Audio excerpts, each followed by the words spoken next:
दूसरों को सुख पहुंचाने की भावना करो, अभी दरिद्रता नष्ट हो जाएगी।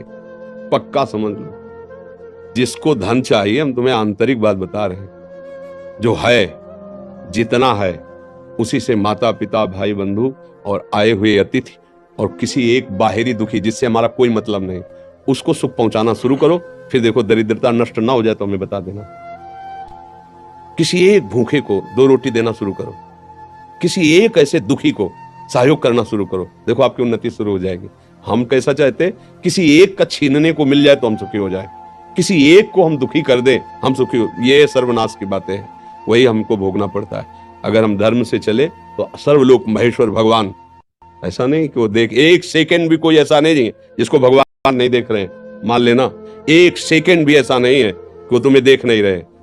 सही ढंग से चलो, पीछे की बिगड़ी बना लो, आगे का मंगलमय मार्ग हो जाएगा। नाम जप करो, कोई नशा मत करो, जो अर्थ कमाओ, माता पिता परिवार को सेवा, और किसी ऐसे को जिससे बदला लेने का भाव ना हो। जैसे मान लो हमने आपको जल पिलाया तो कभी आप हमको हाथ जोड़ के भी राधे राधे कहेंगे, ऐसी भावना नहीं हो। ऐसे किसी की सेवा करो, किसी पशु, किसी पक्षी, किसी ऐसे व्यक्ति की, वो तुम्हारे लिए इतनी जोर का काम करेगा कि सब व्यवस्थाएं बननी शुरू हो जाएंगी। वो कैसे बनाता है समझ में नहीं आता, और जब कर्म बिगड़ जाते हैं तो कैसे बिगड़ता संभाल भी नहीं पाते। इसलिए उसको रिझा लो, सारी बात बन जाएगी। भाई वो वृद्ध कोई ऐसा भूखा प्यासा बीमार पड़ा हो, इन बातों पे लोग ध्यान नहीं देते। कोई पशु ही है, सेवा का अवसर मिला है, तन मन धन से कर दो से, उसका परिणाम जो आएगा, तो ये जो हमारे दुख हैं, विपत्तियां हैं, ये सब नष्ट हो जाएंगे यदि हम ये दृष्टि रखने लगे कि कभी मुझे सेवा का अवसर मिले।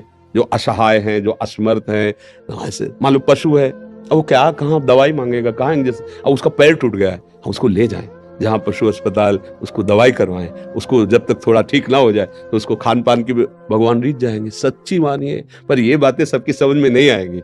अगर ऐसे भाव से चलो तो पूर्व का जो अशुभ कर्म है वो नष्ट हो जाएगा। वो अशुभ कर्म ही हमें दुख देता है, अशुभ कर्म ही दुख देता है। ये जो हम की बात कहते हैं, इस भुलाव में कभी न फंसो, बिल्कुल इन बातों, अपने कर्म को शुद्ध भाव से करो, किसी से आशीर्वाद मांगने की जरूरत नहीं है। भगवान सबके है, जैसे हमारे है ना वैसे तुम्हारे हैं।